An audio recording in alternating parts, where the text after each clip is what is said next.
Et voici votre émission « Il est écrit ».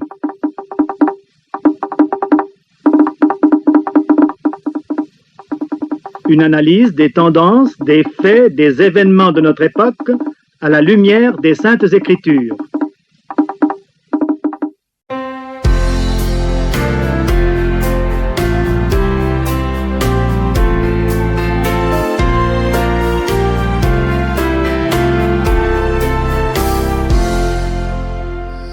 Aimables auditeurs, bonjour et bienvenue à Il est écrit, votre programme que l'Église adventiste du 7e jour vous propose chaque samedi matin quand il est 7 heures.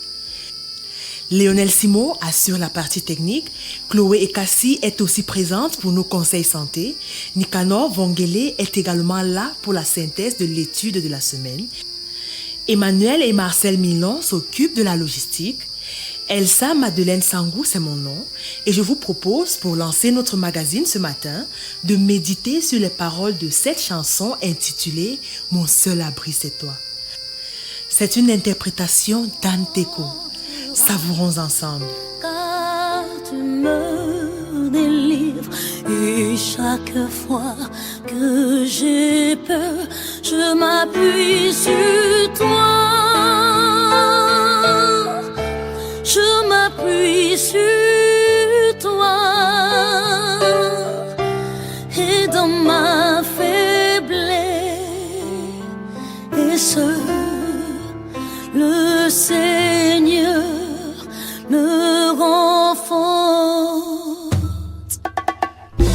Mon seul abri, c'est toi. Toujours mon cœur te chantera, car tu me délivres et chaque fois que j'ai peur, je m'appuie sur toi. Je m'appuie sur toi et dans ma faiblesse, le Seigneur me renforce. Dans la suite de notre programme, nous parlerons du jeûne physique, cette pratique qui consiste à s'abstenir volontairement de nourriture et ou de boissons pour une période déterminée. Le jeûne peut être total ou partiel. Il peut aussi se pratiquer pendant 24 heures d'affilée ou moins en fonction des objectifs recherchés. Restez des nôtres parce que nous partagerons ensemble 7 bienfaits du jeûne pour notre santé mentale. Nous écouterons aussi une méditation qui nous rappelle notre statut de pèlerin. En effet, la Bible compare souvent notre vie dans ce monde à un voyage vers l'héritage éternel que Dieu nous réserve. Et comme pour tout voyage, nous avons des bagages à emporter. Mais de quel type de bagages s'agit-il? Comment pouvons-nous même être sûrs que dans notre voyage, nous avançons dans la bonne direction? Nous en parlerons dans ce magazine. Nous aurons également notre rubrique École du sabbat et nous parlerons de la 3e leçon du trimestre étudiée pendant la semaine dans notre guide d'études bibliques. Elle a pour titre Les mémoriaux de la grâce. Nous finirons enfin avec notre page de nouvelles pour voir comment l'Église avance ici et ailleurs. Si vous nous rejoignez seulement maintenant, vous écoutez Il est écrit, un programme de l'Église adventiste spécialement conçu pour votre total bien-être. Et c'est sur la 93.5 FM et c'est la CRTV, station régionale de l'Ouest. Ne bougez surtout pas.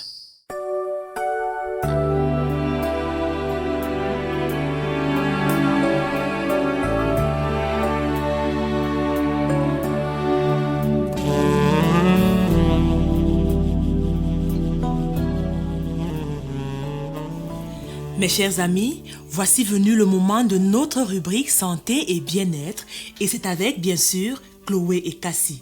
Bonjour Chloé. Bonjour Madeleine et bonjour à vous aussi, chers amis auditeurs. Aujourd'hui, vous avez choisi de nous montrer l'impact positif du jeûne pour notre santé mentale. Effectivement, Madeleine, le jeûne est une pratique que chacun de nous devrait expérimenter si possible chaque semaine. Nous brûlons d'envie de savoir pourquoi.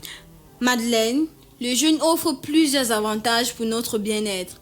C'est pourquoi je vous propose d'examiner avec moi 7 bienfaits du jeûne pour notre santé mentale. 1.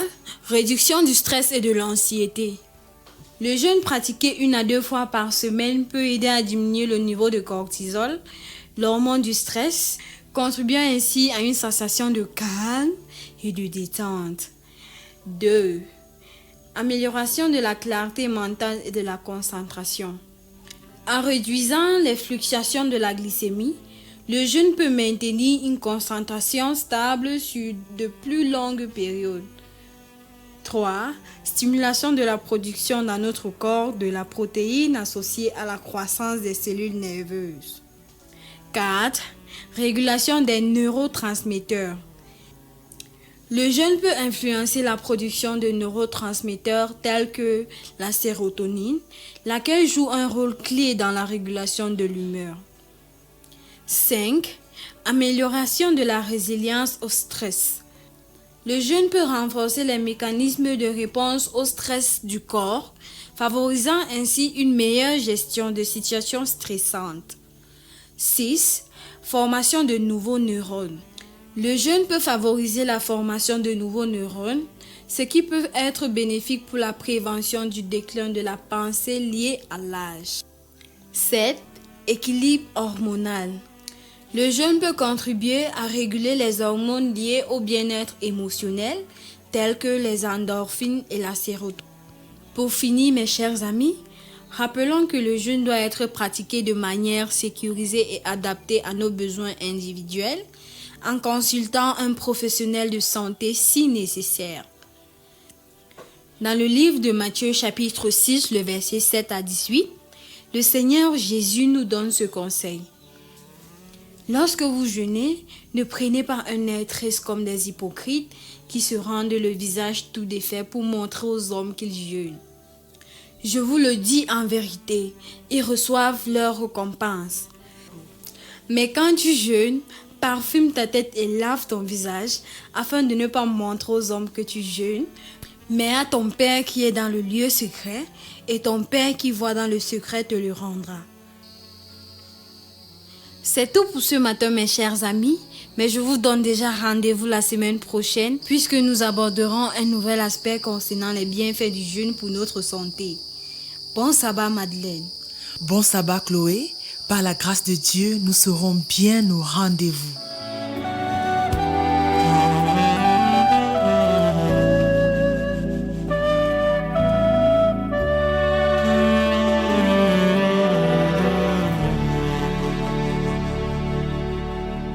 Je dois voyager au monde comme un esquif sur les eaux.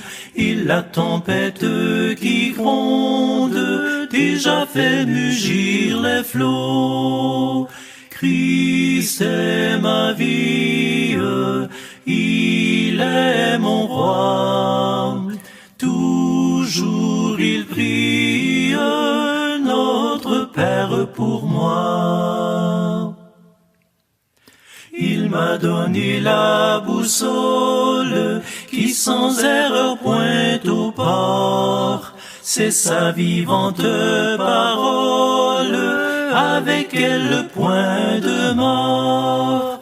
Christ est ma vie, il est mon roi. Toujours il prie, notre Père pour moi. Si le vent m'efface, Madame, Monsieur, selon Hans Christian Andersen, voyager c'est vivre. Restons concentrés pour la suite.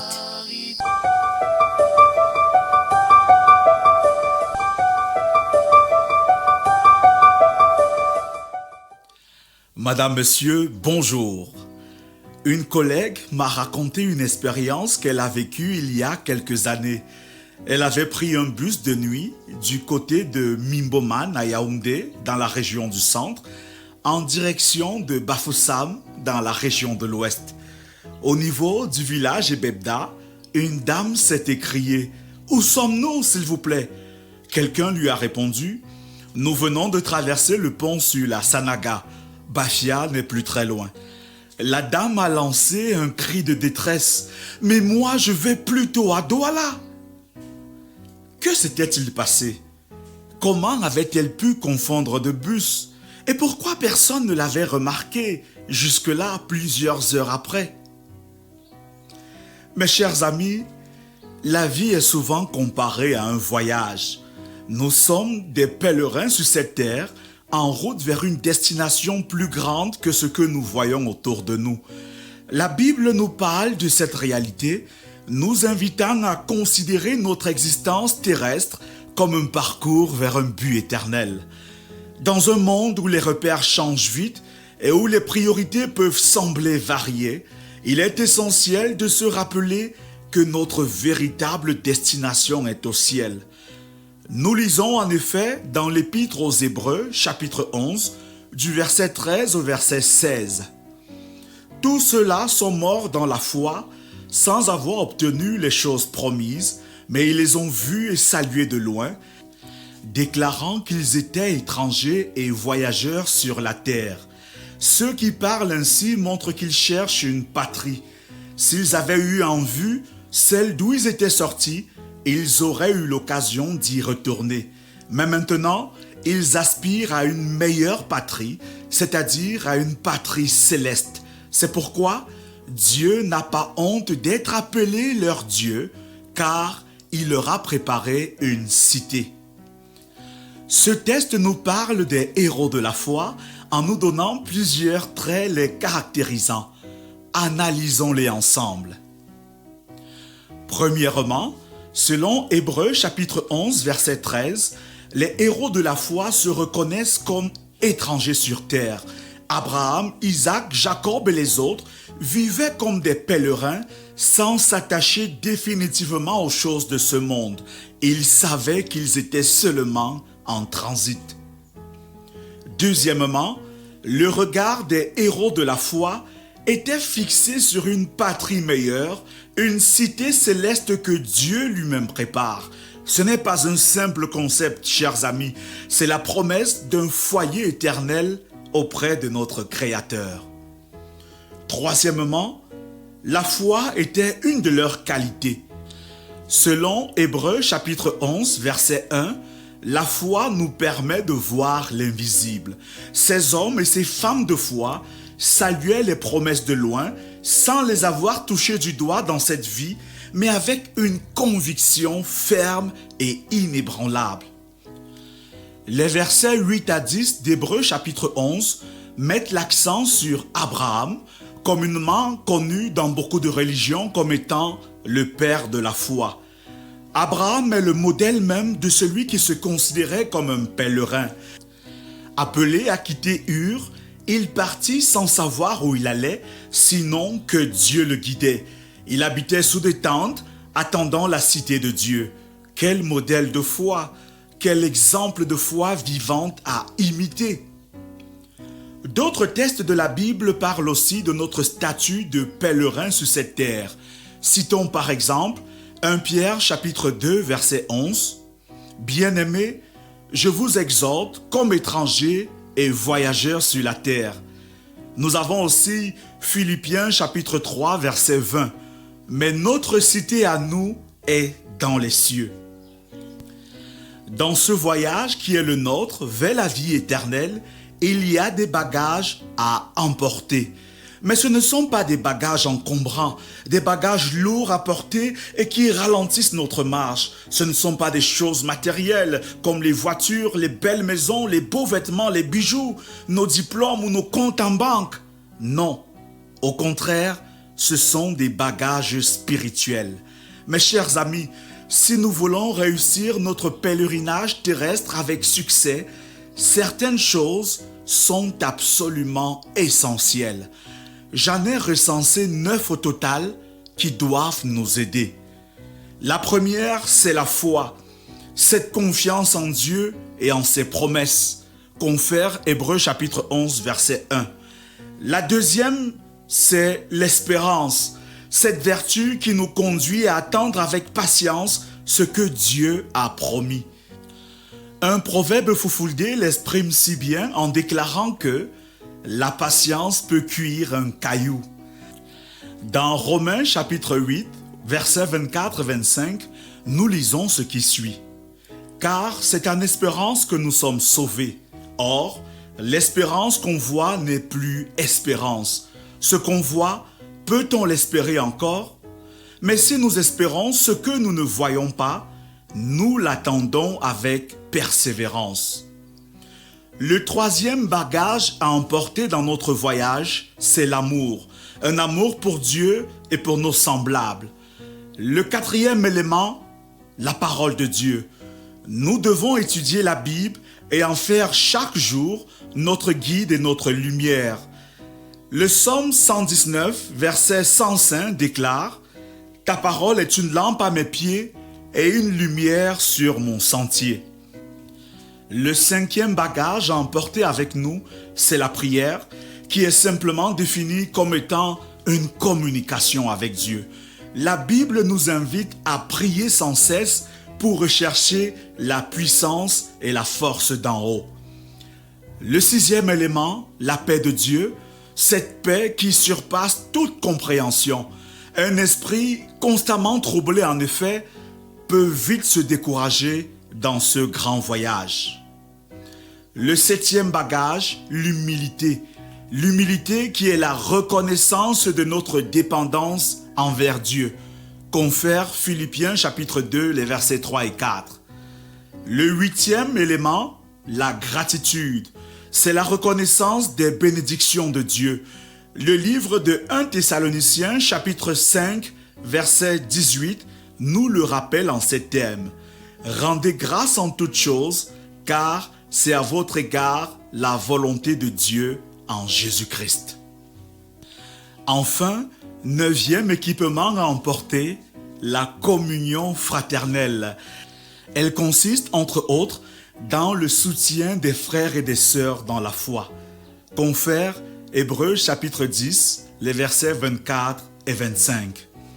Madame, Monsieur, nous devons tous reconnaître que nous sommes des voyageurs.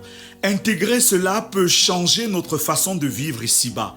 Et comme nous l'avons dit plus haut, nous avons des bagages spirituels à emporter si nous voulons réussir notre voyage. Ce matin, Dieu nous a rappelé notre statut de pèlerin. La vie est en effet un voyage vers une destination éternelle avec Dieu. Comme les héros de la foi décrits en Hébreux chapitre 11, nous sommes appelés à marcher avec espérance, regardant vers la cité céleste que Dieu prépare pour ceux qui l'aiment. Mais sommes-nous désireux d'entrer en possession de l'héritage que Dieu nous réserve dans le ciel? Quels sont les bagages spirituels que nous avons négligés jusqu'ici? Voulons-nous que le Saint-Esprit cultive en nous ces éléments dans notre vie quotidienne? Prions. Père Céleste, aide-nous à voir notre vie comme un voyage vers toi. Donne-nous la foi pour regarder au-delà des choses visibles et pour aspirer à la patrie céleste que tu prépares.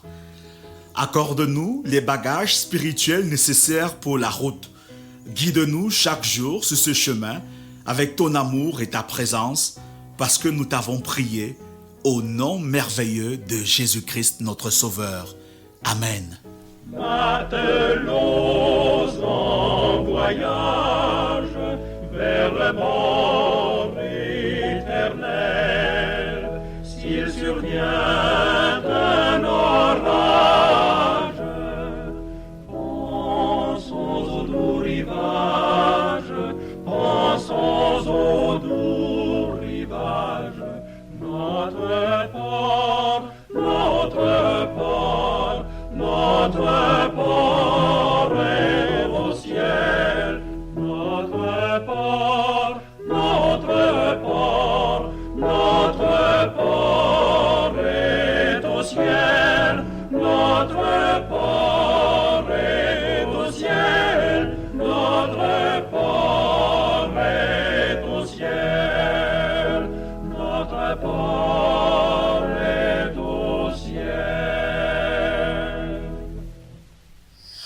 Vous venez d'écouter la méditation intitulée « Nous sommes tous des voyageurs », une réflexion de l'ancienne d'église Clovis Soutien Fopa.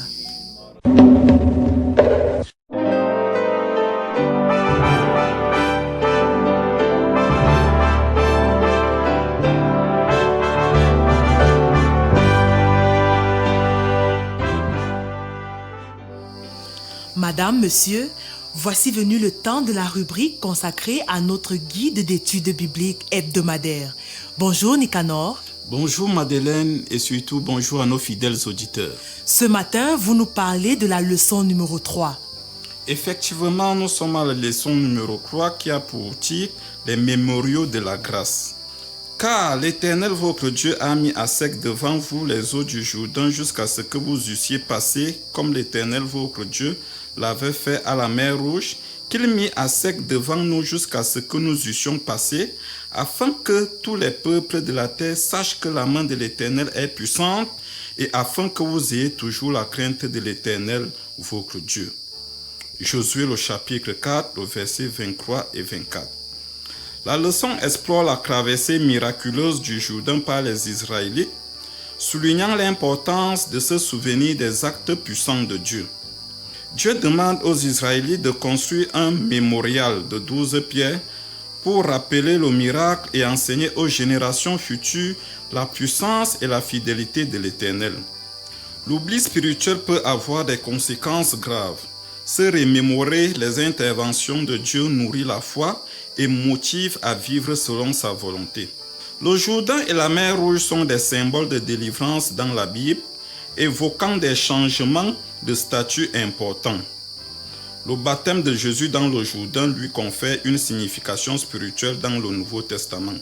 Un auteur, Madame Ellen White, souligne l'importance de raviver la mémoire des actes de Dieu pour maintenir une foi vivante.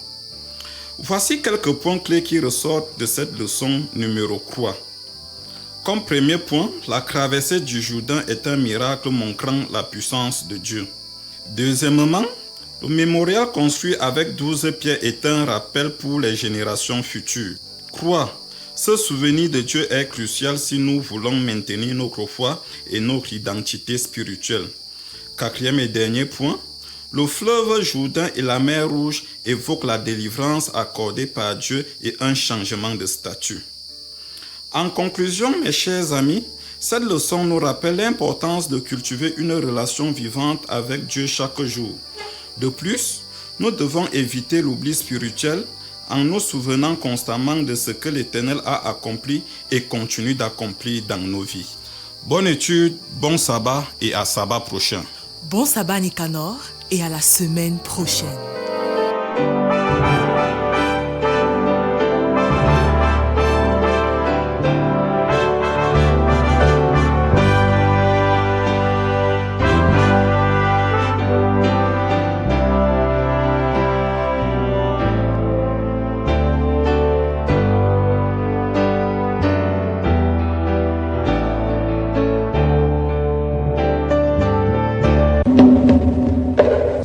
Chers amis, voici à présent nos nouvelles.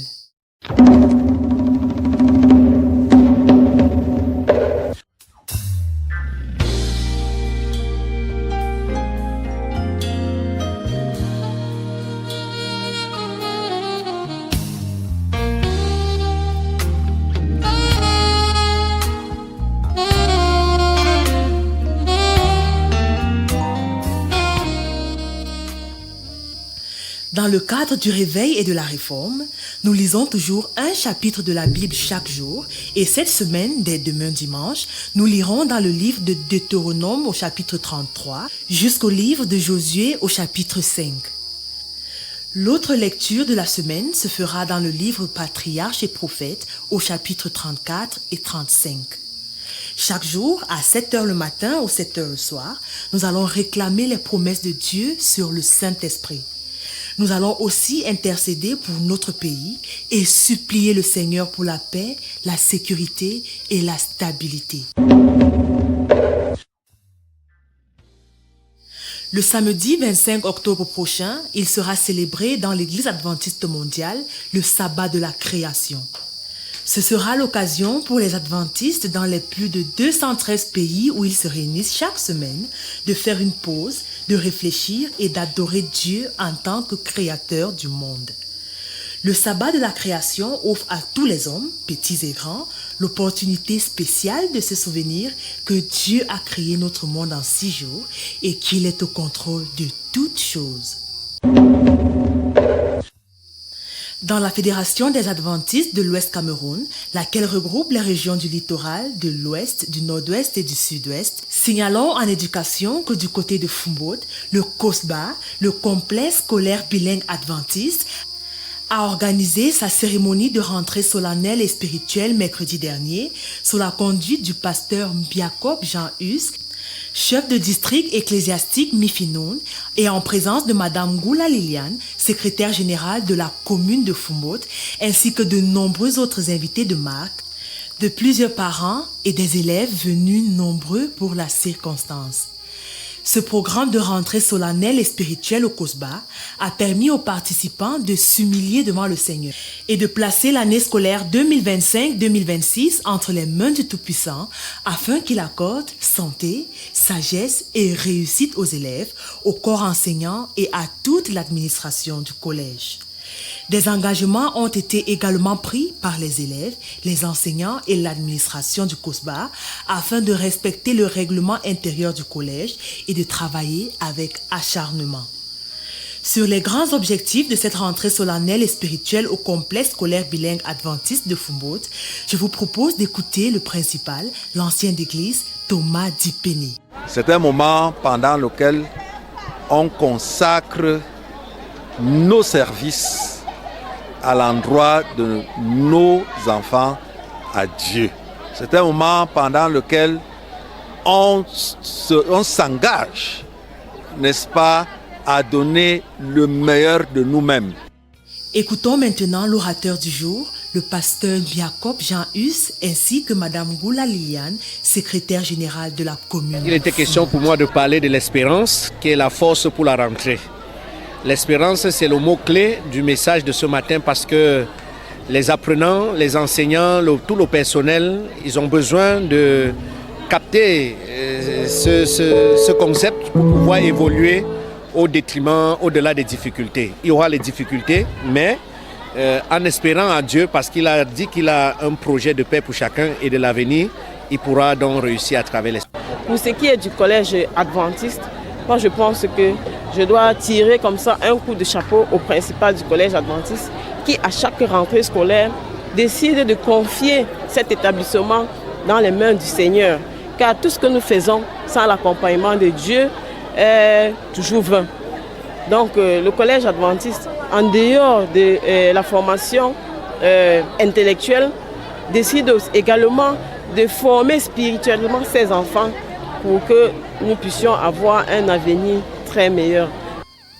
Signalons enfin que cette cérémonie de rentrée solennelle et spirituelle a permis au groupe Afriland First Bank, représenté par M. Élisée Mbamke, chef d'agence de Fumbaut, de remettre des prix d'excellence aux 5 premiers de chaque classe pour le compte de l'année scolaire dernière. Le COSBA de Fumbaut s'étant hissé une nouvelle fois au premier rang dans le département du Noun. Écoutons maintenant M. Élisée Mbamke, chef d'agence Afriland First Bank de Fumbaut. C'est la deuxième édition. Et si la First Bank est là aujourd'hui, c'est parce que nous célébrons chaque année l'excellence. Et les établissements ne sont pas choisis au hasard. Tous les résultats de chaque département du Cameroun, la First Bank est là. Ce qui fait que nous avons sélectionné 3. C'est la deuxième édition. Je vais demander à COSBA d'applaudir d'abord pour eux-mêmes parce que c'est la deuxième fois et ils sont toujours premiers. Deuxième édition et COSBA a été toujours placé premier établissement dans le monde. Restons dans le domaine de l'éducation pour signaler que jeudi dernier, le collège adventiste bilingue de Douala Lokpom a vibré au rythme de la 23e édition de la Journée nationale de l'orientation scolaire sous la coordination de Madame Kana Sontia, épouse Maïna, conseillère d'orientation principale. Notons aussi que l'Université adventiste de Kosandé a participé à ce grand moment d'interaction avec les jeunes apprenants, puisque le docteur Ndaki Junior, directeur du campus de Douala, était bien présent à l'OPOM avec quelques-uns de ses collaborateurs, à la grande satisfaction de Monsieur le Principal, l'ancien d'église Kisebini Lanko Bertrand.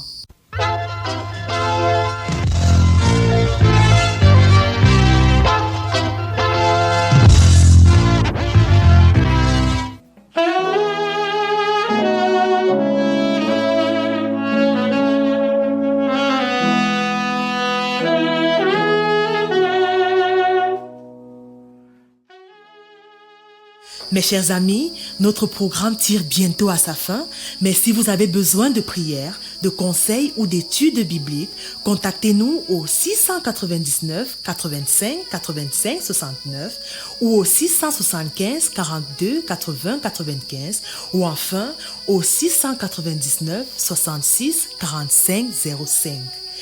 Merci à la dynamique équipe de la CRTV pour la mise en onde de ce magazine semaine après semaine. Madeleine Elsa Sangou, c'est mon nom, et ce sera avec un plaisir renouvelé que je vous retrouverai samedi prochain lorsqu'il sera 7h. Mais d'ici là, souvenons-nous qu'il est écrit « Je vous laisse la paix, je vous donne ma paix, je ne vous donne pas comme le monde donne. Que votre cœur ne se trouble point et ne s'alarme point. » Dieu vous bénisse.